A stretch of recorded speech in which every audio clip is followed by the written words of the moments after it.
โรคหอบหืดรักษาตามอาการเสี่ยงอนาคตแย่หอบหืดมันไม่ใช่โรคที่จะหายด้วยการพ่นยาแล้วจบแต่หลายคนยังเข้าใจแบบนั้น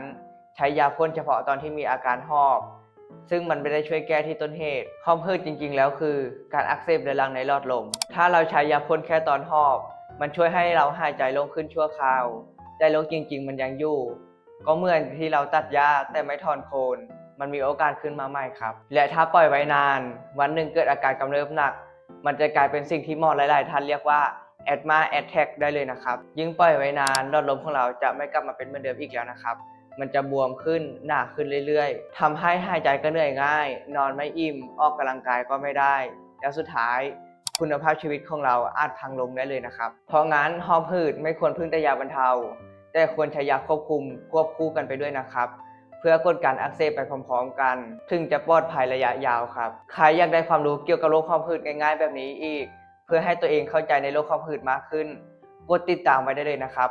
เพื่อที่จะได้ไม่พลาดความรู้ดีๆในคลิปหน้าครับ